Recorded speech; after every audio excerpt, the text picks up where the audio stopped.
Imagine being ripped from your home, thrust into a foreign empire, and faced with life-altering challenges while holding on to an unshakable faith. The book of Daniel is not just a story of survival.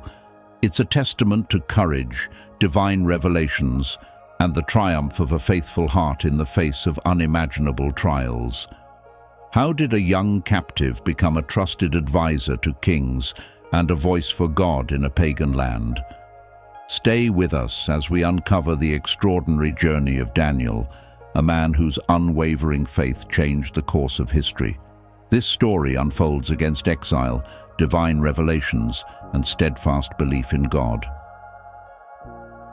Chapter 1. The Siege of Jerusalem.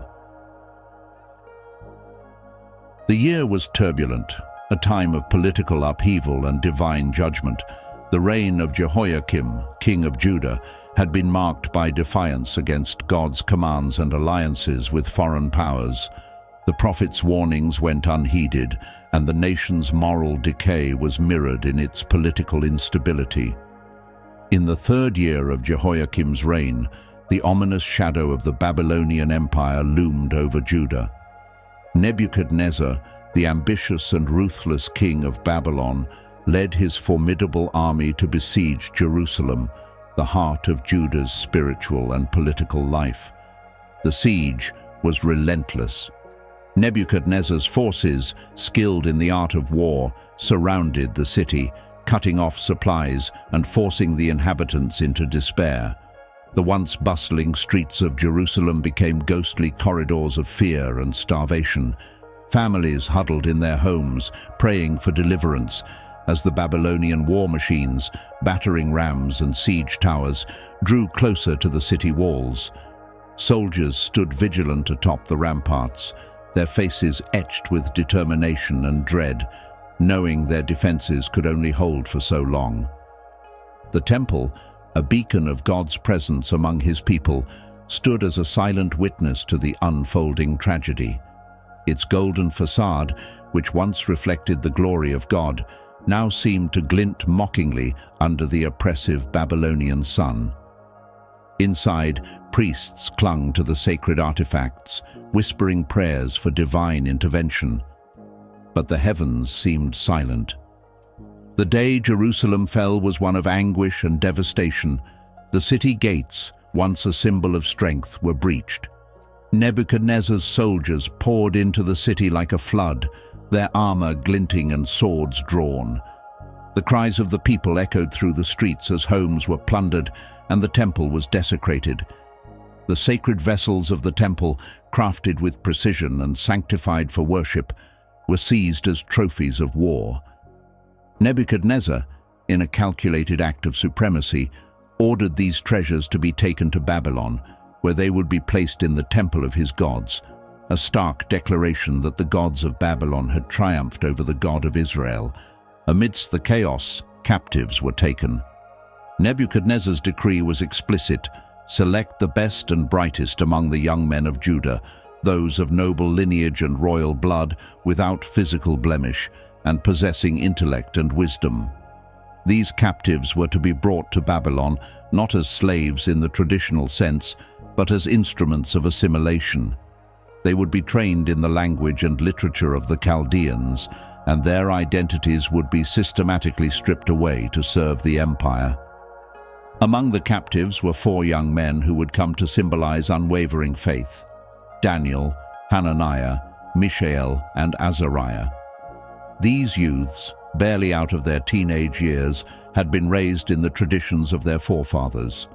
They had memorized the Torah, sung the Psalms, and learned the stories of God's faithfulness to their ancestors. Now, torn from their homeland and families, they faced an uncertain future in a foreign land. The journey to Babylon was arduous and humiliating. Stripped of their former status, the captives were marched through arid landscapes, the scorching sun beating down on them. The dusty roads stretched endlessly, and the air was thick with despair. Some captives wept openly, mourning the loss of their city and the lives they had known. Others walked in stoic silence, their eyes fixed on the horizon, their hearts heavy with grief and anger. As the procession entered Babylon, the captives were met with an awe-inspiring and oppressive sight. Towering ziggurats and grand palaces dominated the skyline, a testament to Babylon's wealth and power.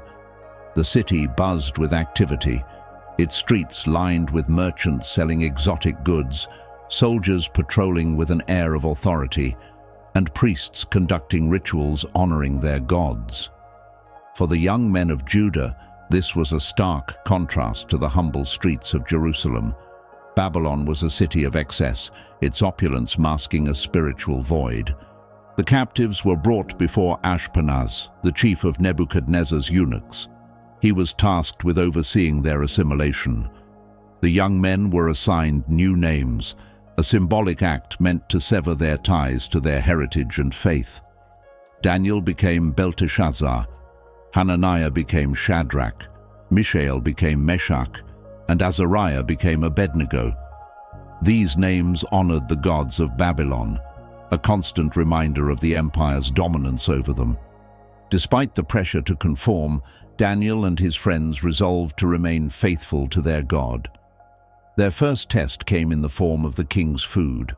The royal provisions, rich and lavish, were likely offered to idols before being served.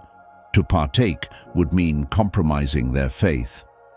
Daniel, with wisdom beyond his years, approached Ashpenaz with a bold yet respectful request: permission to abstain from the king's food and instead eat vegetables and drink water.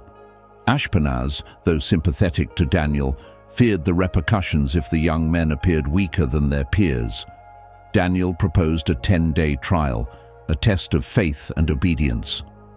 The 10 days passed, and the results were undeniable. Daniel and his friends appeared healthier and more robust than those who had eaten the king's food. Their steadfastness in honoring God had borne fruit, both physically and spiritually. Ashpenaz, impressed by their resolve and the outcome, allowed them to continue their chosen diet. God's favor was evident upon these young men. They excelled in their studies, mastering the complex language and wisdom of the Chaldeans. Daniel, in particular, was endowed with a unique gift: the ability to interpret dreams and visions. This gift would later bring him before kings and establish him as a vessel of God's revelation in a foreign land. Daniel and his companions' journey in Babylon was just beginning. Their unwavering faith amidst trials and determination to remain faithful to their God set the stage for the extraordinary events unfolding. They were young men in a vast and intimidating empire, but they carried the light of the God of Israel, which would shine brightly even in the darkest corners of Babylon. Chapter 2. The Selection of the Faithful. The grandeur of Babylon struck awe into the hearts of those who entered its gates. Towering ziggurats stretched toward the heavens, and the lush hanging gardens were said to rival the beauty of paradise itself. But for Daniel and his friends, this foreign land represented not wonder, but a crucible, a place where their faith would be tested in ways they could scarcely imagine. Ever a strategist, Nebuchadnezzar understood that conquest and assimilation were the keys to a thriving empire. To this end, he ordered his chief eunuch, Ashpenaz, to select the most promising young captives from the nobility of conquered nations. These youths would be trained to serve in the Babylonian court, and their loyalty would be reshaped to align with the ambitions of the empire. The selection process was meticulous. Ashpenaz sought physically flawless individuals without blemish or defect. They needed intelligence that surpassed their peers, a natural aptitude for learning, and the charisma required to stand confidently in the king's presence. Daniel, Hananiah, Mishael, and Azariah fit the criteria perfectly, their dignified bearing and sharp minds marking them as prime candidates. Once chosen, the young men were led into the heart of Babylon's educational system, where the curriculum was as vast as the empire. They were immersed in the language and literature of the Chaldeans, a rich tapestry of philosophy, astronomy, mathematics, and statecraft. The instructors, renowned for their knowledge, were both demanding and exacting, leaving no room for mediocrity. Every day for Daniel and his friends was a battle to absorb the lessons without losing their identity. Life in the palace was not without its challenges. The corridors buzzed with intrigue, the air thick with ambition and rivalry. Other trainees, eager to curry favor with the king, often viewed Daniel and his friends with suspicion. Yet, their unwavering integrity and evident favor from God shielded them from harm. The years of training culminated in an audience with King Nebuchadnezzar himself. The young men stood before the monarch, their hearts steady, knowing they had done all they could to prepare. As the king questioned them on matters of wisdom and understanding, it became clear that these four surpassed their peers. Nebuchadnezzar found them 10 times better than all the magicians and enchanters in his kingdom. The king's approval secured their positions within the royal court, but more importantly, it established them as beacons of God's faithfulness. Through their obedience, Daniel, Hananiah, Mishael, and Azariah demonstrated that devotion to God could thrive even in the heart of a pagan empire. As they took their places among Babylon's elite, Daniel and his friends knew their journey was far from over. The trials they had faced were but the beginning. Ahead lay challenges that would test the core of their faith, yet they stood ready, fortified by the knowledge that their God was guiding their every step. Chapter 3. The King's Troubling Dream. Nebuchadnezzar's second year as ruler of Babylon was marked by grandeur and conquest, yet an inexplicable dream haunted his nights. The king, who prided himself on his empire's magnificence, was disturbed to the core by a vivid, unsettling vision that robbed him of sleep. Though he could recall the essence of the dream, a colossal, awe-inspiring figure, the details eluded him upon waking, leaving only a sense of urgency and foreboding. Desperate for clarity, Nebuchadnezzar summoned his court's magicians, enchanters, sorcerers, and astrologers. These men, revered for their supposed ability to commune with the divine, were ordered to interpret the king's dream. The royal hall was filled with an air of tension as the king demanded not only an interpretation, but also that they recount the dream itself. "Tell me what I dreamed and explain its meaning," he commanded, his voice resolute and edged with impatience. The court advisors exchanged nervous glances. Interpreting a dream was one thing, but divining its content without being told was impossible. "May the king live forever," they replied cautiously. "Tell your servants the dream, and we will interpret it." Nebuchadnezzar's countenance darkened. "You are stalling for time," he accused.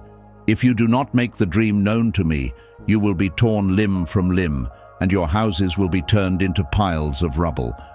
But if you succeed, I will bestow great rewards and honor upon you." The advisors' collective unease turned to outright panic. They protested, declaring, "No man on earth can do what the king asks. Only the gods, whose dwelling is not with mortals, could reveal such a mystery." The king's fury erupted like a storm. He decreed the execution of all the wise men in Babylon, branding them frauds unworthy of their lofty titles. The order reached Daniel, who, though young, was counted among the wise due to his exemplary service in the king's court. When Arioch, the captain of the guard, came to carry out the sentence, Daniel approached him with calm resolve. "Why is the king's decree so urgent?" he asked.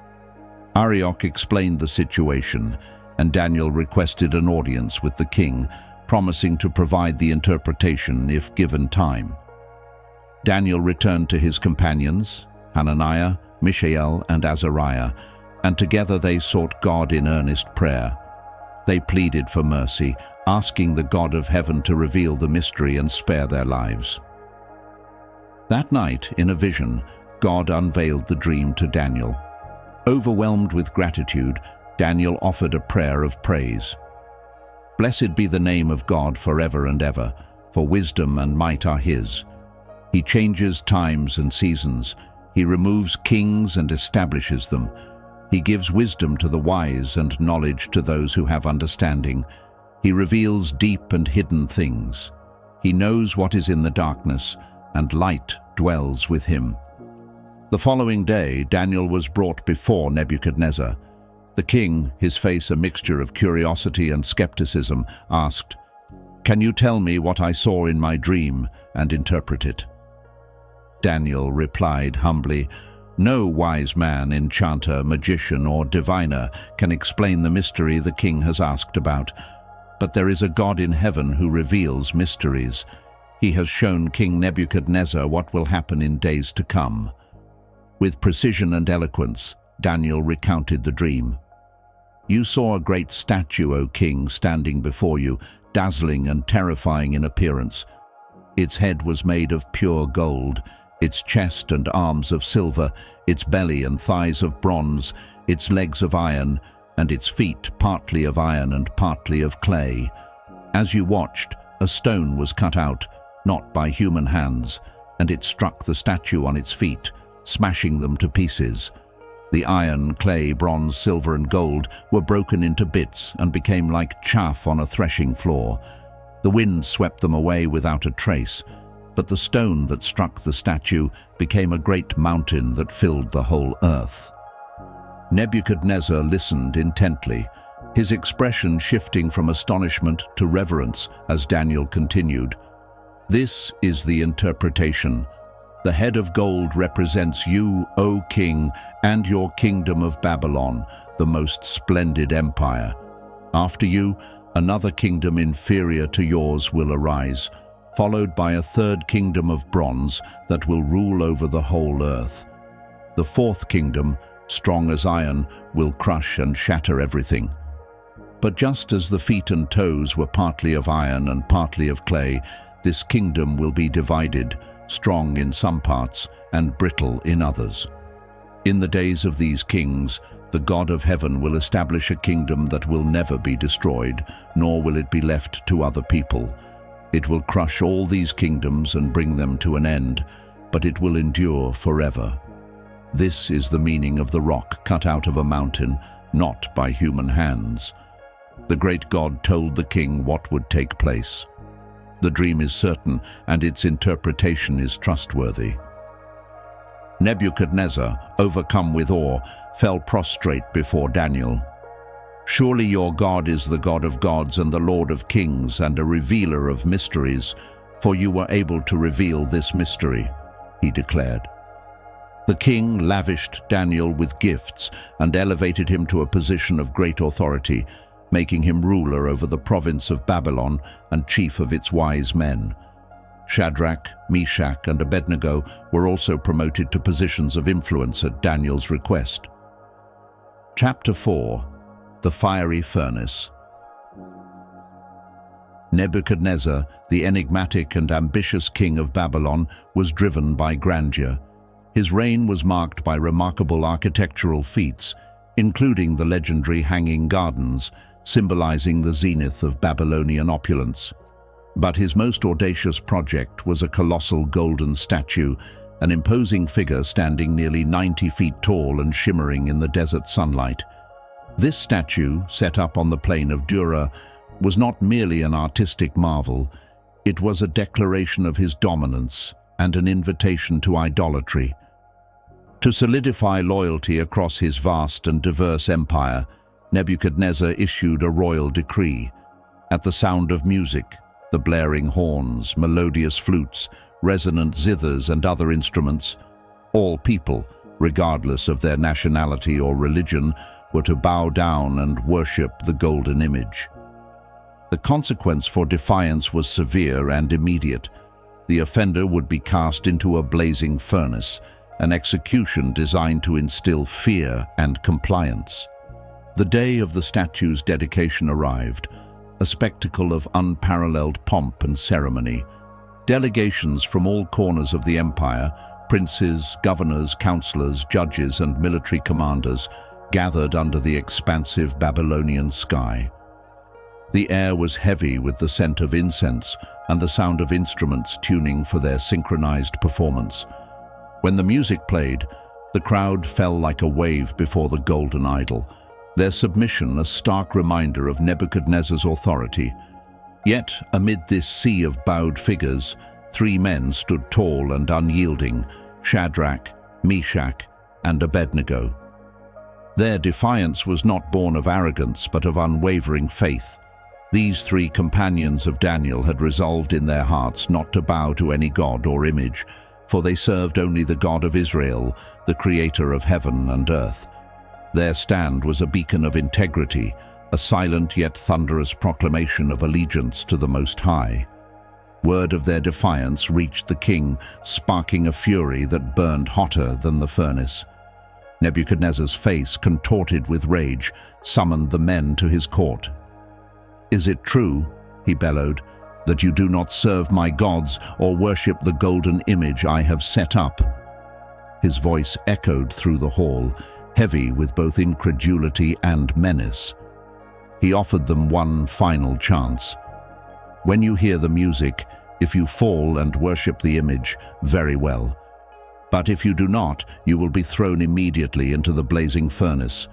Then what god will be able to rescue you from my hand?" The response of Shadrach, Meshach, and Abednego was measured yet resolute. "O Nebuchadnezzar, we do not need to defend ourselves before you. If we are thrown into the blazing furnace, the God we serve can deliver us from it, and he will deliver us from your majesty's hand. But even if he does not, we want you to know, O king, that we will not serve your gods or worship the image you have set up." Their words, both defiant and faithful, stunned the court. Nebuchadnezzar's anger reached a fever pitch. He commanded that the furnace be heated 7 times hotter than usual, its flames roaring ferocity and licking the skies like a living entity. The heat was so intense that it consumed the soldiers tasked with binding and throwing the men into the fire. Bound in their garments, Shadrach, Meshach, and Abednego fell into the furnace, their fate seemingly sealed. But the God of Israel, who neither slumbers nor sleeps, was present in their trial. As Nebuchadnezzar peered into the furnace, his expression shifted from triumph to astonishment. He turned to his advisors and exclaimed, "Weren't there 3 men we tied up and threw into the fire?" They replied, "Certainly, O king." "Look," he shouted. "I see 4 men walking around in the fire, unbound and unharmed, and the 4th looks like a son of the gods." The scene within the furnace defied logic and natural law. The 3 men, once bound, now walked freely amidst the flames, their bodies untouched, their garments unsinged, their faces radiant with peace. And with them was a 4th figure whose presence exuded divine majesty and protection. Some believe this was a pre-incarnate appearance of Christ. Others see it as an angel sent by God. Regardless, it was a visible testament to the faithfulness and power of the God they served. Nebuchadnezzar approached the furnace's opening, careful to avoid the searing heat. "Shadrach, Meshach, and Abednego, servants of the Most High God, come out." "Come here," he called. The 3 men stepped out of the fire, their clothes unscathed, their hair unsinged, and not even the faintest smell of smoke. The crowd, which had earlier bowed to the golden image, now stood in awestruck silence, witnessing a miracle that proclaimed the supremacy of the God of Israel. Overwhelmed, Nebuchadnezzar declared, "Praise be to the God of Shadrach, Meshach, and Abednego, who has sent his angel and rescued his servants. They trusted in him and defied the king's command, choosing to give up their lives rather than serve or worship any god except their own God. Therefore I decree that anyone of any nation or language who says anything against the God of Shadrach, Meshach, and Abednego be cut into pieces, and their houses be turned into piles of rubble, for no other god can save in this way." The king's decree echoed across the Babylonian Empire, a powerful acknowledgement of the Most High God's sovereignty. Shadrach, Meshach, and Abednego were elevated to positions of more incredible honor in the province of Babylon. Their trial by fire became a story of unyielding faith, divine deliverance, and the unmatched power of God, resonating through generations as a beacon of hope and inspiration. Chapter 5. Nebuchadnezzar's Humbling. Nebuchadnezzar, the great and fearsome king of Babylon, stood at the zenith of his power. His kingdom stretched far and wide, a testament to his military prowess and unrelenting ambition. The Hanging Gardens, one of the 7 wonders of the ancient world, symbolized his grandeur and a personal gift to his queen, reflecting his boundless wealth and creativity. Yet, amid the splendor of his reign, Nebuchadnezzar harbored a dangerous pride, believing his success to be a result of his might. One night, as Nebuchadnezzar lay in the gilded chambers of his palace, he was troubled by a vivid and unsettling dream. The vision of a towering tree filled his mind. Its height reached the heavens, and its branches spread across the earth, providing shelter for beasts and birds and sustenance for all living creatures. But the dream took a sudden turn. A watcher, a holy messenger, descended from heaven and decreed the tree be cut down, leaving only the stump bound with iron and bronze. The watcher's voice echoed, proclaiming that the tree represented a man who would lose his sanity and live among the beasts until he acknowledged the sovereignty of the Most High God. The following day, Nebuchadnezzar summoned Babylon's magicians, enchanters, and wise men to interpret the dream, but none could unravel its meaning. Finally, Daniel, known as Belteshazzar, was called before the king.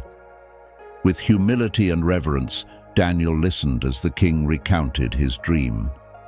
As Daniel understood the divine revelation, his heart grew heavy. The dream's meaning was clear.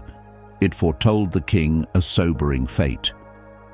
Seeing Daniel's reluctance to speak, Nebuchadnezzar urged him to reveal the interpretation, regardless of its gravity. With trembling words, Daniel explained, "My lord, may the dream apply to those who hate you and its interpretation to your enemies."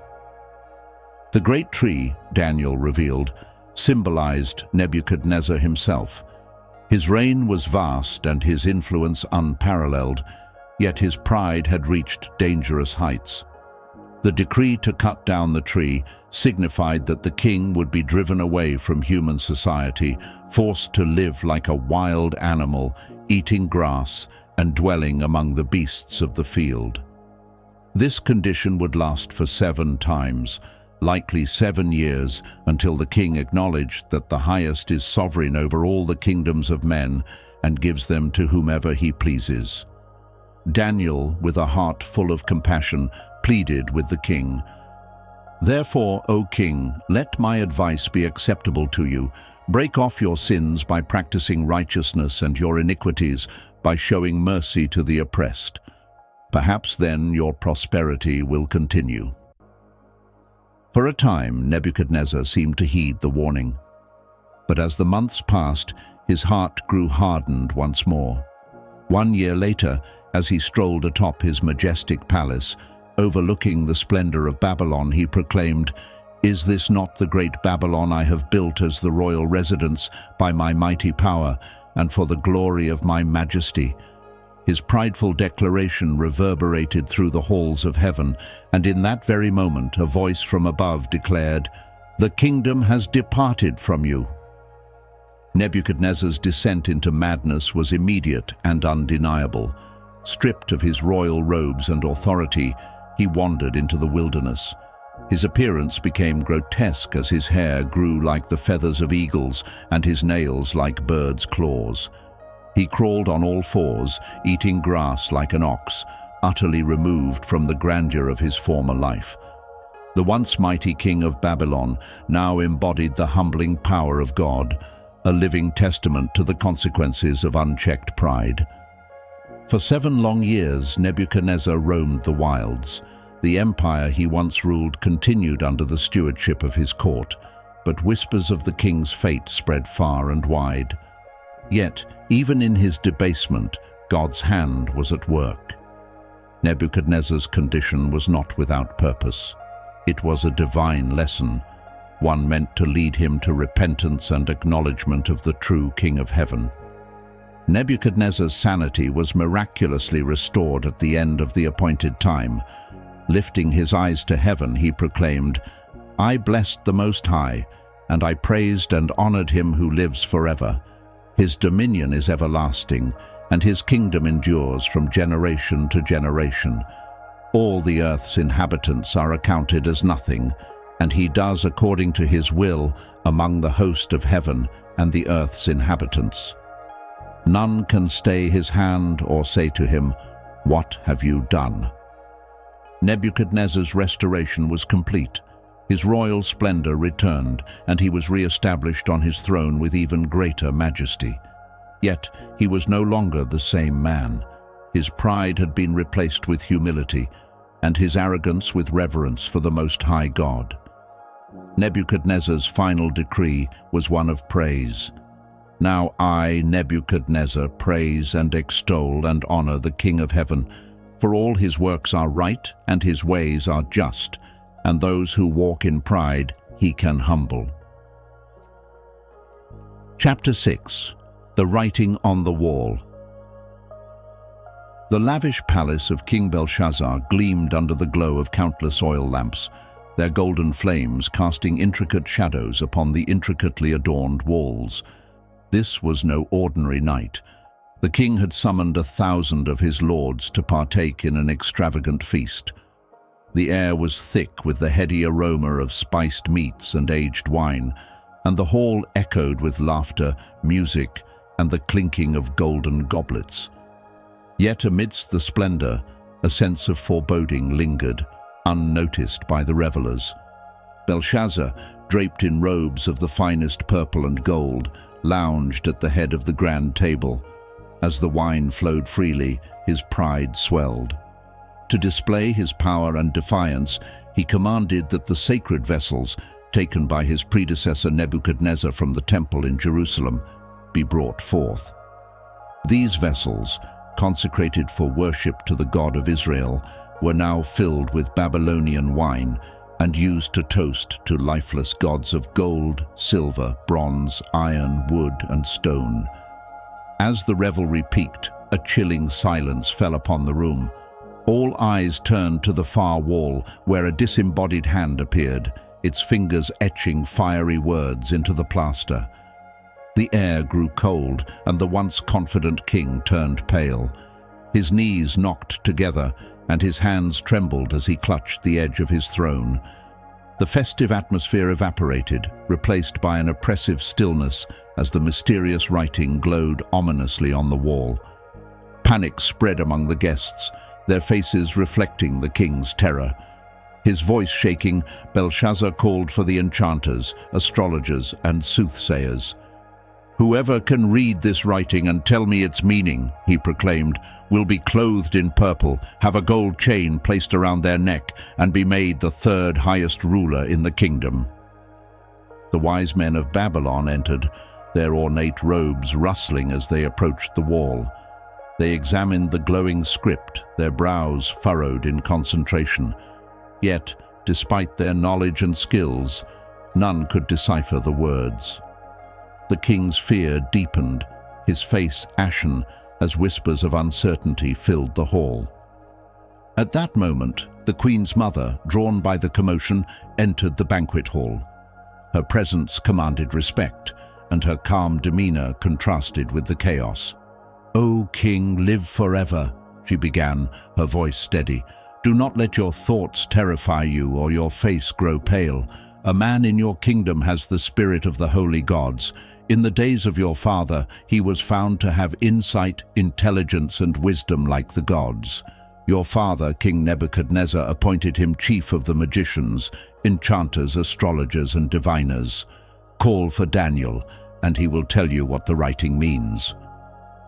Belshazzar's desperation outweighed his pride, and Daniel was summoned.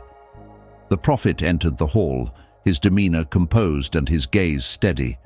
Time had aged him, but his wisdom and faith remained undiminished. As he stood before the trembling king, the glowing inscription cast a faint light upon his face, highlighting the contrast between his serenity and the king's dread.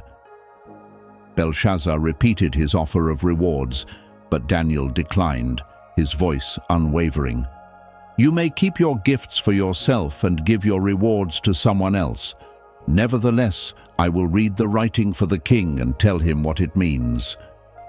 Daniel began by recounting the history of Nebuchadnezzar, the mighty king who had once ruled Babylon with unparalleled power. He reminded Belshazzar of how Nebuchadnezzar's arrogance had led to his downfall, how he was driven from his throne and lived among the beasts until he acknowledged the sovereignty of the Most High God. "But you, Belshazzar, his successor," Daniel continued, his tone stern, "have not humbled yourself, though you knew all this. Instead, you have set yourself up against the Lord of heaven. You had the goblets from his temple brought to you, and you and your nobles, your wives and your concubines drank wine from them. You praised the gods of silver and gold, of bronze, iron, wood and stone, which cannot see or hear or understand. But you did not honor the God who holds your life and all your ways in his hand. Therefore he sent the hand that wrote the inscription." The room was silent as Daniel turned to the glowing words on the wall. "Mene, mene, tekel, parsin," he read aloud. The script, so indecipherable to others, was clear to Daniel through divine revelation. "Here is what these words mean," he explained. "Men, God has numbered the days of your reign and brought it to an end. Tekel, you have been weighed on the scales and found wanting. Parsin, your kingdom is divided and given to the Medes and Persians." Belshazzar listened, his face a mask of disbelief and resignation. True to his word, he ordered Daniel to be clothed in purple, a gold chain placed around his neck, and proclaimed him the third highest ruler in the kingdom. Yet the prophet's words lingered, a foreboding reminder of Babylon's imminent fall. That very night, the prophecy was fulfilled. The mighty city of Babylon, considered impenetrable, fell to the Medes and Persians. Belshazzar was slain, and Darius the Mede took the throne. The writing on the wall was not merely a warning, but a declaration of divine judgment, a testament to the God who holds the fate of nations in his hands. Chapter 7. The Den of Lions. Under the reign of Darius the Mede, Daniel's reputation as a man of integrity and wisdom reached its zenith. His unparalleled administrative skills and unwavering commitment to excellence earned him the trust of the king, who appointed him as one of 3 high officials over the entire kingdom. Daniel's exceptional qualities, however, drew the envy of the other officials and satraps, who schemed tirelessly to find a way to discredit him. Their search for faults in Daniel's conduct proved fruitless. Daniel's dedication to honesty and fairness left no grounds for accusation. Frustrated, the conspirators devised a plan to exploit his faith. They approached King Darius with a cunning proposal, a decree that no one in the kingdom could pray to any god or man except the king himself for 30 days. The penalty for disobedience was severe, cast into a lion's den. Unaware of their malicious intent, Darius signed the decree, which was irrevocable under the laws of the Medes and Persians. Daniel, upon hearing of the decree, remained steadfast. 3 times a day he knelt by the window of his upper room, facing Jerusalem, and prayed to God, giving thanks and seeking guidance. The conspirators, lying in wait, caught Daniel in the act of prayer and rushed to the king with their evidence. Realizing the trap for his trusted advisor, Darius was deeply distressed. He spent the entire day searching for a way to save Daniel, but the decree could not be altered. As evening fell, Daniel was brought before the king. His voice heavy with sorrow, Darius said, May your God, whom you serve continually, rescue you." The entrance to the lion's den was sealed with a massive stone, and the king's signet ring secured it, ensuring no tampering. The den itself was a foreboding place, a subterranean pit where the ferocious roars of the lions echoed ominously. The beasts, starved to heighten their ferocity, prowled in the shadows, their golden eyes glinting with hunger. As Daniel was lowered into the pit, the conspirators watched with mock satisfaction, convinced their rival's fate was sealed. That night, Darius returned to his palace, but sleep eluded him. He refused food and entertainment, his thoughts consumed by Daniel's fate. The hours dragged on, each moment a testament to the king's regret and anguish.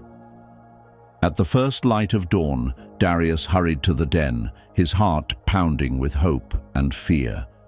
Standing at the pit's edge, he called out, "Daniel, servant of the living God, has your God, whom you serve continually, been able to rescue you from the lions?" A voice answered from the depths, calm and unshaken, "May the king live forever. My God sent his angel, and he shut the mouths of the lions. They have not hurt me because I was found innocent in his sight. Nor have I ever done any wrong before you, your majesty." The king's face broke into a smile of relief and joy. He ordered Daniel to be lifted from the den immediately. To the astonishment of all, Daniel emerged unharmed, not a single scratch upon him. His faith in God had prevailed against the might of the beasts. Now filled with righteous anger, Darius ordered the conspirators who had plotted against Daniel and their families to be thrown into the den. The lions, who had remained inexplicably docile throughout the night, unleashed their full fury, consuming the conspirators before they reached the ground. Overwhelmed by the power and mercy of Daniel's God, Darius issued a decree to all nations and peoples in his kingdom. "I issue a decree that in every part of my kingdom people must fear and reverence the God of Daniel. He is the living God and endures forever. His kingdom will not be destroyed, and his dominion will never end. He rescues and saves. He performs signs and wonders in the heavens and earth. He has rescued Daniel from the power of the lions." Daniel's deliverance from the lion's den became a testament to the power of unwavering faith. It revealed a God who is not only sovereign over kings and empires, but also profoundly personal, intervening in the lives of those who trust in him. The story of the lion's den echoes through history, a reminder that no trial is too great for the God who saves. Chapter 8. Daniel's Visions. In the third year of King Belshazzar's reign, Daniel received a vision unlike any he had experienced before. This vision was a glimpse into future events and a divine revelation of profound complexity and significance. As he stood by the Ulai Canal in the citadel of Susa, Daniel's surroundings seemed to fade away, replaced by a vivid and symbolic tableau that would shape his understanding of the divine plan. In the vision, Daniel saw a mighty ram standing beside the canal. This ram had two horns, one longer than the other, symbolizing the Medo-Persian Empire, with Persia rising to greater prominence. The ram charged westward, northward and southward, trampling everything in its path. No beast could stand against it, and none could rescue it from its power. The ram acted with an air of invincibility, reflecting its historical conquests. Daniel observed that a he-goat appeared from the west, moving so swiftly that its feet did not touch the ground. The goat's prominent horn symbolized Alexander the Great, the ruler of the Greek Empire. The goat charged at the ram ferociously, shattering its two horns and trampling it to the ground. The goat's power and aggression were unmistakable, mirroring Greece's rapid rise and dominance under Alexander's leadership. However, at the height of its power, the goat's great horn was broken, and in its place grew four notable horns, representing the division of Alexander's empire among his generals. These 4 horns pointed to the emergence of 4 lesser kingdoms, which would inherit the Greek territories, but never achieve the same unity or strength as Alexander's empire. A little horn, a figure of ominous significance, emerged from one of these 4 horns. This little horn grew exceedingly great, extending its influence southward, eastward, and toward the beautiful land, a reference to Israel. Its growth was political and spiritual, as it magnified itself against the prince of the host and disrupted the daily sacrifices in the temple. It cast down truth to the ground and prospered in its endeavors, clearly depicting the desecration brought by Antiochus, the 4th Epiphanes, during his rule. The vision grew increasingly intense as Daniel witnessed the actions of this little horn. It waged war against the host of heaven, trampling some of the stars underfoot. These stars symbolized the faithful, God's chosen people who suffered persecution under Antiochus's tyrannical rule. The desecration of the temple, the cessation of daily sacrifices, and the erection of the abomination of desolation, a pagan altar placed in the temple, were all revealed in horrifying detail. Daniel's heart grew heavy with the weight of the vision, so he overheard a conversation between 2 angelic beings. One asked, "How long will it take for the vision to be fulfilled? The vision concerning the daily sacrifice, the rebellion that causes desolation, the surrender of the sanctuary, and the trampling underfoot of God's people?" The other replied, "It will take 2,300 evenings and mornings. Then the sanctuary will be reconsecrated." The specificity of this timeline offered a glimmer of hope amidst the darkness. It assured Daniel that the desecration and suffering, though severe, were not eternal. God's justice would prevail, and the temple would be restored to its glory. Yet the precise meaning of the 2,300 days eluded Daniel, leaving him in profound bewilderment. As Daniel sought to understand the vision, the angel Gabriel approached him, bringing clarity and awe. "Understand, Son of Man," Gabriel began, "that the vision concerns the time of the end." These words filled Daniel with anticipation and trepidation, indicating that the vision extended beyond his immediate context, touching on upcoming events. Gabriel explained the symbols in detail. The ram represented the kings of Media and Persia, while the goat symbolized the king of Greece. The broken horn and the 4 horns that replaced it referred to the fragmentation of Alexander's empire. Gabriel revealed that the little horn was a king who would arise in the latter times of the kingdoms, marked by fierce countenance and mastery of intrigue. This king would become exceedingly powerful, but not by his might.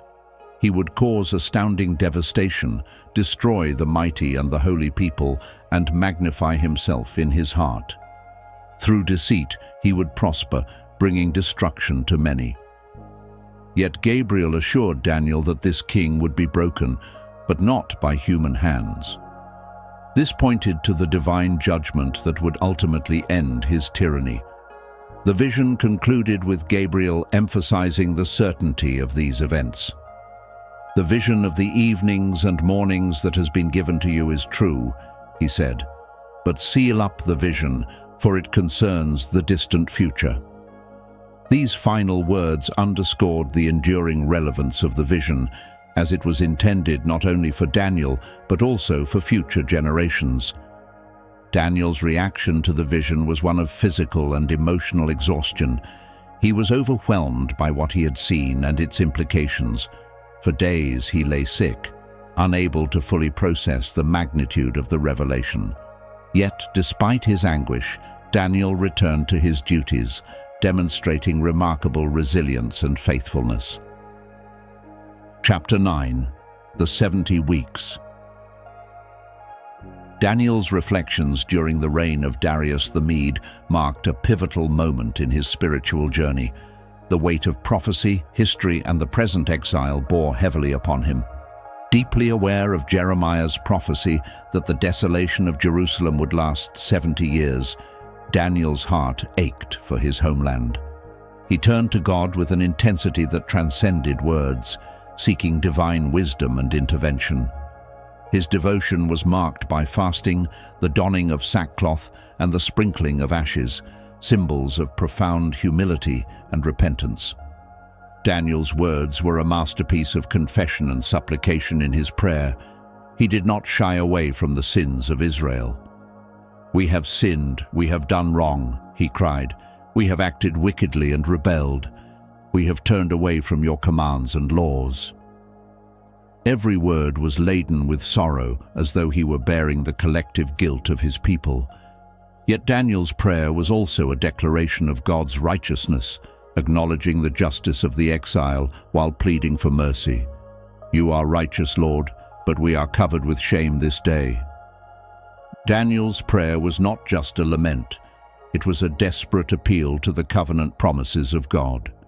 He called upon the Lord to act not because of the worthiness of Israel, but for the sake of his holy name. "For your sake, Lord, look favorably on your desolate sanctuary," he implored. "Give ear, our God, and hear. Open your eyes and see the desolation of the city that bears your name. We do not make requests of you because we are righteous, but because of your great mercy." As Daniel poured out his heart, the heavens seemed to respond. While he was still speaking and confessing, the angel Gabriel appeared, descending in a radiant display of divine authority and grace. Gabriel's presence was overwhelming, yet it carried a message of reassurance. "Daniel, I have now come to give you insight and understanding," Gabriel declared. "As soon as you began to pray, a word went out, which I have come to tell you, for you are highly esteemed." The following prophecy, the 70 weeks, revealed staggering depth and complexity. Gabriel explained that the 70 weeks were not literal weeks, but periods of divine timing, encompassing God's redemptive plan for Israel and humanity. The prophecy pointed to the rebuilding of Jerusalem, a period of trials and opposition, the coming of the Anointed One, and the ultimate triumph of God's purposes. Gabriel spoke of the restoration of Jerusalem, describing it as a city rebuilt amid times of trouble. The streets and trenches would be reconstructed, but not without opposition. This rebuilding period, symbolic of hope and perseverance, would pave the way for the coming of the Anointed One, a figure whose significance transcended time. The Anointed One would bring atonement for sin and establish everlasting righteousness, fulfilling the visions and prophecies of old. Yet the prophecy also carried a somber note. Gabriel revealed that the Anointed One would be cut off and will have nothing, a foretelling of betrayal and sacrifice. The vision then turned to the city's destruction and sanctuary by a ruler who would bring desolation. This ruler's reign would be marked by turmoil, yet God's unyielding sovereignty decreed his end. As Gabriel's words unfolded, the timeline of the 70 weeks painted a picture of divine orchestration. The final week would see a covenant confirmed with many, only to be broken midway, resulting in the cessation of sacrifice and the establishment of an abomination that causes desolation. This phrase, enigmatic and foreboding, hinted at a future defilement that would test the faith of God's people. Yet, even amid this desolation, the prophecy assured that the decreed end would come to pass, bringing restoration and victory. Daniel was left in awe and wonder, his mind grappling with the weight of the revelation. Though the full implications of the prophecy were beyond his comprehension, he faithfully recorded every detail, knowing its significance would unfold in God's time. The vision of the 70 weeks was not merely a roadmap of future events, but a testament to God's faithfulness, justice, and unrelenting mercy. For generations to come, the 70 weeks would inspire hope and reflection.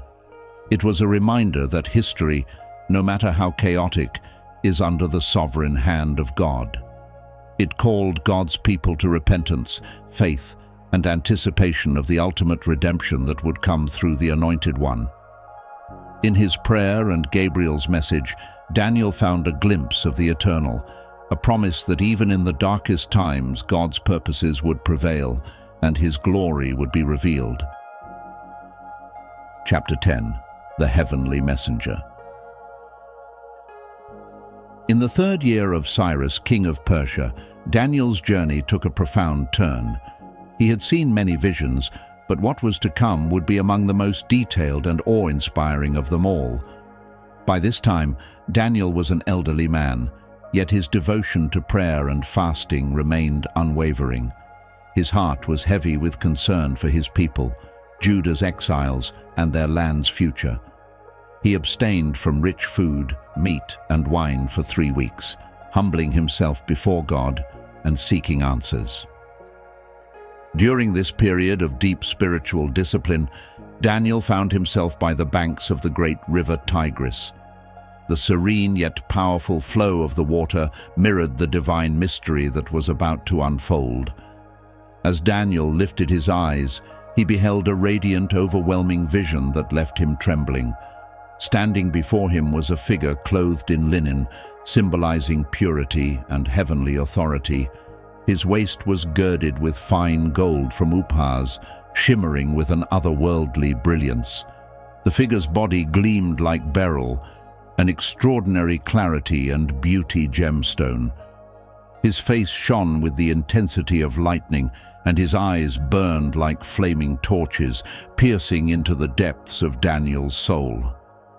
His arms and legs glowed like polished bronze, exuding strength and majesty. When he spoke, his voice resounded like the roar of a multitude, each word reverberating with divine power. Though others accompanied Daniel, they did not see the vision. Instead, a great terror fell upon them, and they fled to hide themselves, leaving Daniel alone. The prophet's strength drained away, and he collapsed, face down on the ground, overwhelmed by the sheer glory of the heavenly messenger. Yet even in his weakness, Daniel's spirit remained open to receive the revelation. As Daniel lay motionless, a hand gently touched him, bringing a measure of strength back to his trembling frame. The figure's voice, though powerful, carried a tone of reassurance. "Daniel, you who are highly esteemed," he began, "consider carefully the words I am about to speak to you and stand up, for I have now been sent to you." Though still trembling, Daniel rose to his feet, strengthened by these words. The messenger explained that Daniel's prayers had been heard when he set his heart on gaining understanding and humbling himself before God. However, the response had been delayed because of a fierce spiritual battle. "The prince of the Persian kingdom resisted me for 21 days, the figure revealed, referring to a powerful demonic entity opposing God's plans. Then Michael, one of the chief princes, came to help me because I was detained there with the king of Persia." This glimpse into the unseen realm revealed the cosmic struggle between forces of good and evil. It underscored the profound impact of prayer and the unseen battles waged in the heavenly realms.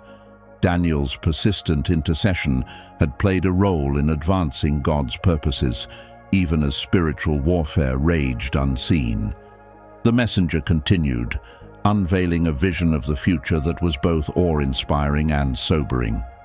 He spoke of great kings and empires, alliances and betrayals, and a time when a contemptible ruler would arise, bringing devastation and desecration. This ruler would exalt himself above all gods, blaspheming the Most High and oppressing his people.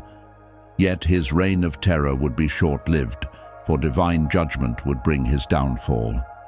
Daniel's strength waned once more as the messenger spoke, and he fell to the ground, unable to speak. Another touch restored him, and the messenger encouraged him to find courage amid the revelation. "Do not be afraid, you who are highly esteemed," he said. "Peace. Be strong now. Be strong." With these words, Daniel felt renewed. ready to receive the full weight of the vision. Chapter 11. Prophecies of the North and South. As Daniel's visions unfolded, the 11th chapter of his book unveiled one of the most intricate and detailed prophecies recorded in Scripture. It described the rise and fall of empires, the clashing of kings, and the enduring faith of God's people amid political turmoil and spiritual conflict. This chapter bridges the past, present, and future, providing a prophetic roadmap of history as it unfolds according to God's plan. The vision began with an angelic messenger revealing the sequence of future events to Daniel. The angel declared, 3 more kings will arise in Persia, and then a 4th, who will be far richer than all the others. When he has gained power by his wealth, he will stir up everyone against the kingdom of Greece. This prophecy set the stage for powerful rulers' ascent and far-reaching ambitions. Alexander the Great, the mighty king of Greece, fulfilled this prophecy with stunning precision. His conquest was swift and decisive, as he carved out an empire that stretched from Greece to India. Yet, as foretold, his kingdom did not endure. His empire will be broken up and parceled out toward the 4 winds of heaven. It will not go to his descendants, nor will it have the power he exercised, because his empire will be uprooted and given to others. Indeed, after Alexander's death, his empire fragmented into 4 lesser kingdoms, each ruled by one of his generals. The prophecy then shifted focus to the kings of the north and south, symbolic of the Seleucid Empire and the Ptolemaic kingdom. These 2 dynasties waged relentless wars, vying for dominance over the regions of Syria, Egypt, and the lands of Israel caught in between. The narrative delved into vivid detail about alliances, betrayals, and shifting powers. One of the pivotal moments was the marriage alliance between the king of the south and the daughter of the king of the north, an attempt to secure peace that ultimately ended in treachery and tragedy. The angel's revelation described one king rising with great strength and wealth, only to be defeated by another who would seize the riches of the defeated empire. These clashes were not merely historical footnotes, but a testament to the transient nature of human ambition and the enduring sovereignty of God. Despite the grand schemes of men, their plans unraveled in the face of divine will. The prophecy's most striking feature was its unflinching portrayal of the suffering and resilience of God's people. The violent among your people will rebel in fulfillment of the vision, but without success. This statement highlighted the tribulations faced by those who sought to hasten the fulfillment of prophecy through human means rather than trusting in God's timing. A particularly ruthless ruler emerged from the north, identified historically as Antiochus IV Epiphanes. His reign was marked by brutality and sacrilege. He desecrated the temple in Jerusalem, setting up the abomination that causes desolation and forbidding Jewish worship. This act of defiance against God incited a period of intense persecution, testing the faith and endurance of the Jewish people. Yet even in the face of such darkness, the angel's words conveyed hope. The people who know their God will firmly resist him. This prophecy found its fulfillment in the Maccabean revolt, where a group of faithful Jews, led by the priestly family of the Maccabees, rose against Antiochus and reclaimed the temple. Their courage and devotion became a beacon of hope, demonstrating that God's power could overcome even the mightiest of earthly oppressors. The vision then transitioned to the distant future, revealing a time when a king of unparalleled arrogance would arise. The king will do as he pleases. He will exalt and magnify himself above every god and say unheard of things against the God of gods. He will be successful until the time of wrath is completed, for what has been determined must occur. This figure, often associated with the Antichrist, symbolized the ultimate opposition to God's kingdom. The prophecy described this king's conquests, alliances, and eventual downfall. Despite his apparent invincibility, he would meet his end with no one to help him. This conclusion underscored the futility of opposing God's sovereign plan and the certainty of his ultimate victory. Chapter 12. The Time of the End. As the visions given to Daniel reached their culmination, the focus turned to the time of the end, a period shrouded in mystery and filled with unparalleled significance. An angelic messenger, likely Michael, the great prince who stands watch over God's people, delivered the sobering revelation. He described a time of distress so great that it would eclipse all prior tribulations in human history.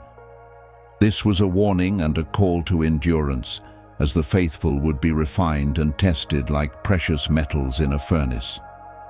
The angel's voice resonated with a calm authority, yet it carried an undeniable gravity that underscored the significance of the revelation. At that time, your people, everyone whose name is found written in the book, will be delivered, he declared. This book, an eternal ledger kept by God himself, symbolized divine judgment and salvation. For the righteous, it was a promise of vindication. For the wicked, it was a sobering reminder of the consequences of their rebellion. As Daniel listened, the angel painted a vivid image of resurrection.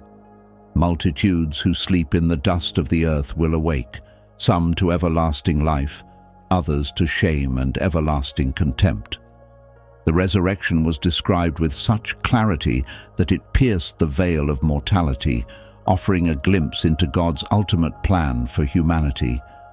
The righteous, those who had persevered in faith and led others toward righteousness, would shine like the brightness of the heavens, their lives eternal beacons of God's glory. Meanwhile, those who had rejected God would face the eternal consequences of their choices. The angel instructed Daniel to shut up the words and seal the book until the end, emphasizing that the complete understanding of these revelations would unfold only in God's perfect timing. Many will go here and there to increase knowledge, he added, hinting at a future era of exploration and discovery. This increase in knowledge was not limited to intellectual pursuits, but also encompassed a deeper understanding of spiritual truths. As Daniel's gaze remained fixed on the river, he saw two other angelic beings standing on opposite banks. One asked the man clothed in linen, who hovered above the waters, "How long will it be before these astonishing things are fulfilled?" The man raised both hands toward heaven and swore by him who lives forever, "It will be for a time, times, and half a time. When the power of the holy people has been finally broken, all these things will be completed." The cryptic timeline left Daniel deeply puzzled. Despite his wisdom and experience with divine visions, this revelation was veiled in mystery. "My lord, what will the outcome be?" he asked earnestly. The response was both enigmatic and reassuring. "Go your way, Daniel, because the words are rolled up and sealed until the time of the end." The angel's words acknowledged that some aspects of God's plan would remain hidden, their whole meaning revealed only at the appointed time. The angel elaborated further, describing the duality of humanity's response to God's revelation. "Many will be purified, made spotless and refined, but the wicked will continue to be wicked. None of the wicked will understand, but those who are wise will understand." This purification process was likened to the refinement of precious metals, where intense heat separates impurities, leaving behind something of great value. A specific timeline added another layer of intrigue. From the time that the daily sacrifice is abolished and the abomination that causes desolation is set up, there will be 1,290 days. Blessed is the one who waits for and reaches the end of the 1,335 days. The inclusion of these precise numbers hinted at a divine timetable, offering hope and direction to those who endured. Finally, Daniel received a personal assurance, a poignant conclusion to his lifelong faith journey. As for you, go your way till the end. You will rest, and then at the end of the days, you will rise to receive your allotted inheritance. These tender yet majestic words encapsulated the essence of God's covenant with his faithful servant. They promised rest, resurrection, and a place in God's eternal kingdom. The chapter and the entire book close on a note of profound hope and assurance. It reminds readers that despite the trials and mysteries of the end times, God's sovereignty remains unshaken. The promise of resurrection, eternal life, and a place in his everlasting kingdom serve as a beacon of light, guiding the faithful through the darkest times. Though often challenging to comprehend, Daniel's visions reveal the unchanging truth that God is in control and his plans will prevail.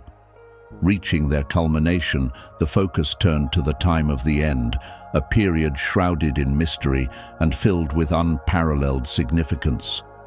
An angelic messenger, likely Michael, the great prince who stands watch over God's people, delivered the sobering revelation. He described a time of distress so great that it would eclipse all prior tribulations in human history. This was a warning and a call to endurance, as the faithful would be refined and tested like precious metals in a furnace. The angel's voice, calm yet charged with divine authority, echoed with the assurance that everyone whose name is found written in the book would be delivered. This book, a celestial record kept by God himself, symbolized his intimate knowledge of his people and his commitment to their salvation. For those who had remained steadfast, it was a promise of ultimate vindication. The vision then expanded to a resurrection scene, a concept that pierced the veil of mortality. Multitudes who sleep in the dust of the earth will awake, the angel declared, and the vivid imagery of this moment painted a picture of divine justice. Those who had lived righteously would rise to everlasting life, their faces glowing with the radiance of the heavens. Their lives, marked by faithfulness and the courage to turn others toward righteousness, would shine like stars, eternal in their brilliance. In contrast, the angel spoke of those who would rise to shame and everlasting contempt. These words were heavy, a stark reminder of the consequences of rejecting God's ways. The vivid juxtaposition of glory and disgrace underscored the weight of human choices and the eternal ramifications of one's actions. Daniel was instructed to seal these words, preserving them for a time when they would be fully understood. "Many will go here and there to increase knowledge," the angel said, hinting at an era of exploration and discovery. This was not merely about intellectual pursuits, but also a spiritual awakening as humanity sought to uncover the truths hidden within God's plans. As Daniel gazed at the river, two other angelic beings appeared, standing on opposite sides. One asked the man clothed in linen, who stood above the waters, "How long will it be before these astonishing things are fulfilled?" The man raised both hands toward heaven, swearing by him who lives forever, and replied, "It will be for a time, times, and half a time. When the power of the holy people has been finally broken, all these things will be completed." The cryptic nature of this timeline left Daniel, a man of immense wisdom, deeply puzzled. He voiced his confusion, asking, "My lord, what will the outcome be?" Yet the angel's response was not to clarify, but to encourage. "Go your way, Daniel, because the words are rolled up and sealed until the time of the end." This statement underscored that some mysteries were meant to remain hidden, their whole meaning unfolding only in God's perfect timing. The angel continued, describing a process of purification and refinement. "Many will be purified, made spotless and refined, but the wicked will continue to be wicked. None of the wicked will understand, but those who are wise will understand." The duality of human response to God's revelation, some embracing it, others rejecting it, resonated deeply throughout the vision. The timeline given, 1,390 days from the time the daily sacrifice was abolished and the abomination that causes desolation set up, added another layer of intrigue.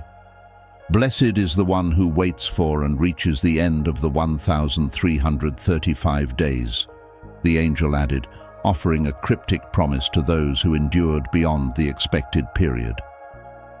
This detail, steeped in divine mystery, hinted at a reward for perseverance and faith. Finally, Daniel received a personal assurance. As for you, go your way till the end. You will rest, and then at the end of the days, you will rise to receive your allotted inheritance. Tender yet filled with majesty, these words encapsulated God's faithfulness to his servant. Daniel's life, marked by extraordinary visions and unwavering devotion, would culminate in eternal rest and glory. The book of Daniel offers profound lessons about faith, courage, and the power of prophecy. But did you know there's another ancient text filled with fascinating insights about time, law, and divine order? Don't miss our next video, the Book of Jubilees, where we explore this mysterious and captivating work. If you enjoyed this journey through the Book of Daniel, like this video, subscribe to the channel, and share it with others who love uncovering the treasures of biblical wisdom. See you in the next video.